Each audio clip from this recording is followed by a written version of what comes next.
There was a time where Star Wars felt legendary. It was mythic. It was timeless. It was a universe that inspired generations. But today, Star Wars feels different. What was once the most beloved franchises in film history has become divisive, inconsistent, and according to a lot of fans, completely lost. So the question remains, has Disney ruined Star Wars? In 2012, George Lucas sold Lucasfilm to Disney for $4 billion. To many, it was a dream come true, the promise of an endless Star Wars. But 14 years later, that dream has become a polarized nightmare. From a disjointed sequel trilogy to a flooded streaming market, many fans believe the galaxy far, far away has lost its soul. First came the sequel trilogy. The Force Awakens in 2015 was a huge success financially, but many fans noticed something immediately. It felt almost identical to A New Hope. Another desert orphan, another Death Star, another rebellion versus Empire. Instead of moving the story forward, the movie felt like a soft reboot. But the real damage came with the next film. The Last Jedi divided the fan base like nothing before it. To build their new heroes, Disney seemed to believe they had to dismantle the old ones. Han Solo was reverted back to a deadbeat smuggler. Leia was transitioned from a proactive hero to a sideline figurehead. But the most unforgivable change was Luke Skywalker, the man who saw light in the most evil being in the galaxy. The hopeful hero of the original trilogy was turned into a cynical hermit who had given up on his friends, his family, the Force, and who contemplated murdering his nephew in his sleep. For many fans, this felt like a betrayal of the characters they had grown up with. Then the Rise of Skywalker tried to reverse course and ended up creating even more confusion.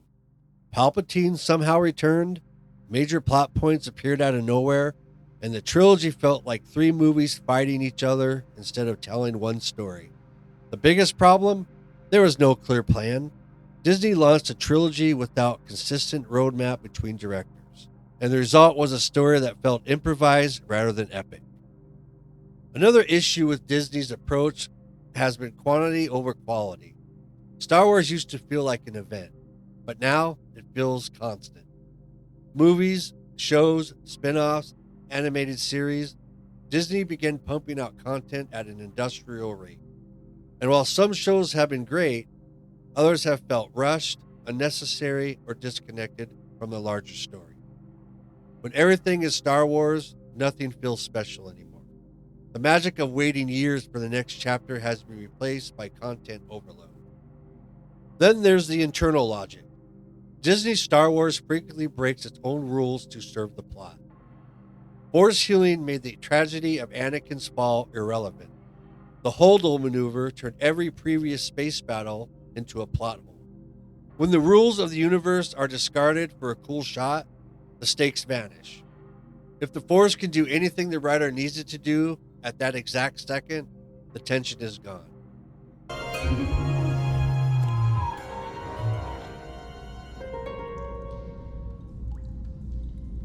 Master, did she just use the Force to heal that thing? Well, it appears she has, How come I was never taught that? but I'm not sure. It's not a technique I've ever heard of. I don't know. It kind of seems like it might have been kind of important to learn.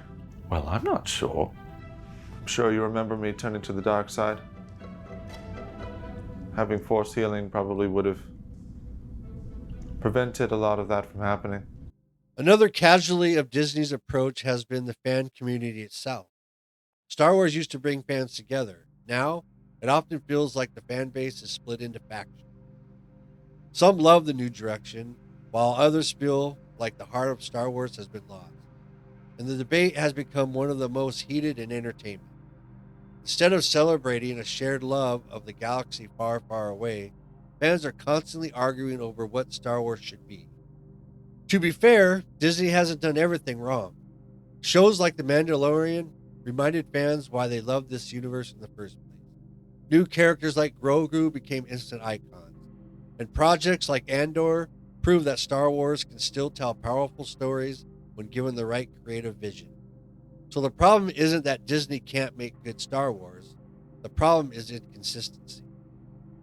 Disney didn't set out to destroy Star Wars, but in their rush to monetize nostalgia, they forgot what made it magical. A singular creative vision and a respect for the journey that came before it. Star Wars isn't just a brand, it's a modern myth. And right now, that myth is buried under the mountain of a corporate franchise machine. Is the Force still with us? Maybe. But for many, the spark has already gone out. So did Disney ruin Star Wars? Well, that depends on who you ask. Some fans still love the new era, while others feel like the franchise they grew up with is gone. Do you agree or disagree? Let me know in the comments. I hope you enjoyed this breakdown. Please like and subscribe, and follow the Carmack Critique for more takes on movies, tech, and pulp culture. Stay wild.